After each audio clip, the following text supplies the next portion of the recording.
ৰাজ্যৰ সাংস্কৃতিক ক্ষেত্ৰলৈ আন এক দুঃসংবাদ মাজনিশা 12 বাজি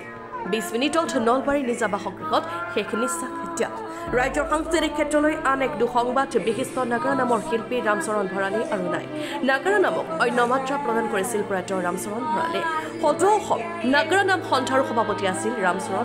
ৰামচৰণ ভৰালী বিয়োগত এতিয়া শোকৰ চাপ পৰিছে ৰাজ্যজুৰি নলবাৰী কমাৰিকটাৰ নিজ বাসগৃহত বৃহস্পতিবাৰে নিশা 83 বছৰ বয়সত শেষ নিশ্বাস ত্যাগ কৰে দীৰ্ঘদিন ধৰি বাৰ্ধক্যজনিত ৰোগত ভুগি আছিল ৰামচৰণ ভৰালী মোৰ কোৱাৰ ভাষা নাই মই তেওঁতকৈ ডাঙৰ মোৰ এতিয়া 88 ভৰি 89 সমষ্টি তেওঁ মোতকৈ সৰু 9 বছৰ মানে বহুত নাম গাইছোঁ এটা আমি মানে নাগৰা নামৰ মহিৰো এটা হেৰাই পেলালোঁ আৰু কিছুদিন থাকিলে আমাৰ বহু ভাল কাম হ'ল হয় যি নহওক তেওঁ বিদেহী আত্মাই শান্তি পাক ঈশ্বৰৰ ওচৰত কামনা কৰিছোঁ কৃষ্ণ কি কৈছে বহুত দিন তেওঁৰ লগত নাম জীৱনৰ বেছি নাম তেওঁৰ লগত গাইছোঁ মই আৰু যেতিয়া দুয়ো সময় গ'লোঁ বৃদ্ধ তেতিয়া মানুহে খুব মাতা কৰিলাক আমাক দুয়োকো মাতাই মানে বয়স থকাৰ কাৰণে বহু নাম গাইছোঁ আৰু সদৌ অসম নাগৰা নাম সংগ্ৰহ কৰি মই 20 বছৰমান সংগ্ৰহ 12 বছৰ মই সম্পাদক হ'লোঁ 8 বছৰ সভাপতি তাৰপিছত মহেন্দ্ৰ দাদা গেল মহেন্দ্ৰ দাদাও ঢুকাল তাৰপিছত ৰামচৰণ তেওঁ সভাপতি হৈয়ে তেওঁ বৈকুণ্ঠ প্ৰয়াণ কৰিলে এতিয়া মোৰ পিতামহ ৰামচৰণ ভৰালীদেৱৰ মৃত্যুত আমি সঁচাকৈ বৰ মৰ্মাহত হৈছোঁ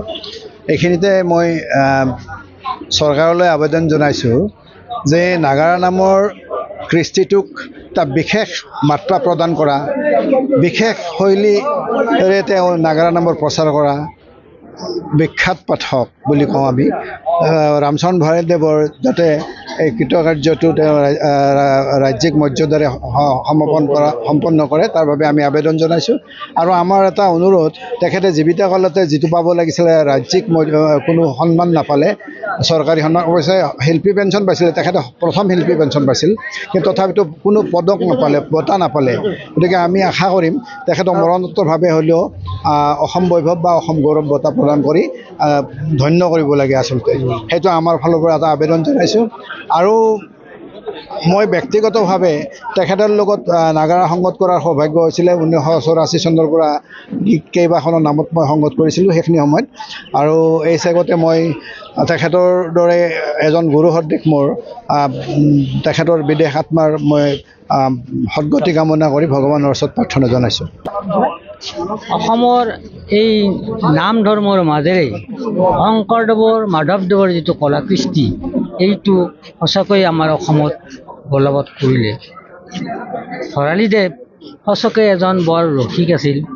তেওঁ অকল ৰামৰ পাঠকেই নাছিল আমাৰ এই অঞ্চলৰ বিভিন্ন সমাজৰ ক্ষেত্ৰত তেখেত বৰ আগৰণুৱা আছিল তেখেতৰ মৃত্যুত আমি অঞ্চলবাসীয়ে বৰ দুখ পাইছোঁ আশা ৰাখিছোঁ তেখেতক যাতে চৰকাৰে মৃত্যুৰ পিছতো মৰণোত্তৰ হিচাপে তেখেতক যিখিনি মৰ্যাদা দিব লাগে এই মৰ্যাদাটো প্ৰদান কৰে চৰকাৰে ৰাজ্যিক মৰ্যাদাৰে তেওঁ ক্ৰিয়া সম্পন্ন কৰিম বুলি কৈছে এইটো জানিছোঁ আমি এইটো বৰ সুখৰ কথা আমাৰ ইয়াত এটা নাট্য সন্মিলনৰ শাখা আছিল এই নাট্য সন্মিলনৰ শাখাটোৱে আমি তেওঁক নাগাৰা সূৰ্য উপাধি দিছিলোঁ মোৰ উদ্যোগতে আৰু আমি ভাৰত চৰকাৰৰ কাৰণে কেইবাবাৰো সংগীত নাটক একাডেমীৰ কাৰণে তেখেতৰ কাৰণে আবেদন কৰিছিলোঁ নাপালে যিয়ে নহওক কিন্তু এতিয়া ৰাজ্যিক অন্ততঃ ভাল বঁটা এটা পালে ভাল স্বীকৃতি পালে আৰু তেখেতক এটা সন্মান সহকাৰে কিবা তেখেতৰ নামত বঁটা বা তেনেকুৱা এটা যাতে গোটেই আমাৰ নৱপ্ৰজন্মই জানে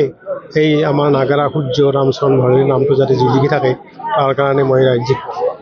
চৰকাৰক অনুৰোধ জনাইছোঁ এই 2025 চনটো অসমীয়াৰ বাবে খুব বেয়া চন আৰু এই 2025 আমি বহু কেইগৰাকী অসম ৰত্ন হেৰুৱাইছোঁ কিংবদন্তি হেৰুৱাইছোঁ আৰু যোৱা নিশা 12 বাজি 20 মিনিটত নাগাৰা নামৰ মহিৰুষ ৰামচৰণ ভৰালী দেৱ আমাৰ মাজৰ পৰা আঁতৰি গৈছে আৰু এগৰাকী অসম আন্দোলনৰ সৈতে তেখেত জড়িত আছিল। অসম আন্দোলনৰ নাগাৰা নামৰ জৰিয়তে তেখেতে মানুহক ৰাইজৰ মাজলৈ লৈ আহিছিল, আন্দোলনটো এক নতুন গতি দিছিল। আৰু সেইগৰাকী শিল্পীক হেৰুৱাই আমি ছাত্ৰ সন্থাৰ পৰিয়াল সঁচাকৈ মৰ্মাহত হৈছোঁ। আৰু ছাত্ৰ সন্থাৰ এগৰাকী অঘোষিত উপদেষ্টা আছিল আমাৰ, আৰু প্ৰতিটো ক্ষেত্ৰতে আমাক তেখেতে উপদেশ দিছিল আৰু প্ৰতিটো অনুষ্ঠানত তেখেতৰ সহযোগ আছিল। আৰু আমি এটি কথা অসম চৰকাৰক আহ্বান জনাব বিচাৰিছোঁ, তেখেতৰ শেষকৃত্য ৰাজ্যিক মৰ্যাদাৰে সম্পন্ন হ'ব লাগে। আৰু দ্বিতীয় কথা, ৰামচৰণ ভৰালীদেৱে যিটো জীৱিত অৱস্থাত কোনো ধৰণৰ ৰাজ্যিক বঁটা বাহন নাপালে অসম চৰকাৰৰ পৰা, গতিকে মৰণোত্তৰভাৱে হ'লেও তেখেতক অসম গৌৰৱ বা অসম গৌৰৱ বঁটা তেখেতক প্ৰদান কৰিব লাগে। আৰু অসম চৰকাৰে তেখেতৰ স্মৃতি যুগমীয়া কৰি ৰখাৰ স্বাৰ্থত এটি বঁটা, ৰামচৰণ ভৰালীৰ নামত এটি বঁটা প্ৰৱৰ্তন কৰিব লাগে। আৰু ইতিমধ্যে আমি নাগাৰা নাম সংঘৰ লগত আলোচনা কৰিছোঁ, বিভিন্ন জ্যেষ্ঠ ব্যক্তিসকলৰ আলোচনা কৰিছোঁ, বিভিন্ন নাগাৰা নামৰ পাঠকৰ লগত আলোচনা কৰিছোঁ। আজিৰ এই দিনটো নাগাৰা নাম দিৱস হিচাপে অসমত পালন কৰিব লাগে। এইটো অসম চৰকাৰে যথেষ্ট উদ্যোগ গ্ৰহণ কৰক, ছাত্ৰ সন্থাই উদ্যোগ গ্ৰহণ কৰিছোঁ, বিভিন্ন দল সংগঠনে উদ্যোগ গ্ৰহণ কৰিছে, আৰু নাগাৰা নামকো এই ক্ষেত্ৰত আমাক যথেষ্ট সঁহাৰি জনাইছে। আৰু যিহেতু আজি শেষ শ্ৰদ্ধাঞ্জলি, তেখেতক ৰাজহুৱা শ্ৰদ্ধাঞ্জলি জনাবলৈ আমি তেখেতৰ বাসগৃহত আমি এটা ক্ষেত্ৰ আমি উলিয়াইছোঁ, তাত কিছু সময় পিছতে ৰাইজৰ বাবে শ্ৰদ্ধাঞ্জলি অনুষ্ঠান আয়োজন কৰা হ'ব। আৰু শেষকৃত্যটো তেখেতৰ যিটো নতুনকৈ এটা ঘৰ তেখেতৰ সম্পূৰ্ণ ঘৰ এটা সাজি আছিল, কিন্তু তেখেতৰ ঘৰৰ কাষতে তেখেতক শেষকৃত্য সম্পন্ন কৰা হ'ব। আৰু পুনৰ কৈছোঁ যে শেষকৃত্য যাতে ৰাজ্যিক মৰ্যাদাৰে সম্পন্ন হয়, তাৰ বাবে অসম চৰকাৰৰ ওচৰত আহ্বান জনাইছোঁ। অসম চৰকাৰৰ দুগৰাকী মন্ত্ৰী নলবাৰী জিলাৰ পৰা প্ৰতিনিধিত্ব কৰিছে, এগৰাকী টিহু সমষ্টি, এগৰাকী নলবাৰী সমষ্টি। টিহু সমষ্টিৰ বাসিন্দা ৰামচৰণ ভৰালী ডাঙৰীয়া, আৰু ৰামচৰণ ভৰালীদেৱক অসম চৰকাৰৰ কেবিনেট মন্ত্ৰী চন্দ্ৰমোহন পাটোৱাৰীয়ে এই ক্ষেত্ৰত নিশ্চয় উদ্যোগ গ্ৰহণ কৰিব, ৰাজ্যিক মৰ্যাদাৰে তেখেতৰ শেষকৃত্য সম্পন্ন কৰিব। আমাৰ লগত চন্দ্ৰমোহন পাটোৱাৰী ডাঙৰীয়াই যোগাযোগ কৰিছিল যে ৰাজ্যিক মৰ্যাদা দিয়াৰ ক্ষেত্ৰত তেখেতে আগভাগ লৈছে, ইতিমধ্যে আমাক সেই কথা জনাইছে। কিন্তু আমি তথাপি অনুৰোধ জনাইছোঁ যাতে এই কোনো ধৰণৰ বিলম্ব নকৰি তেখেতক ৰাজ্যিক মৰ্যাদাৰে তেখেতৰ শেষকৃত্য সম্পন্ন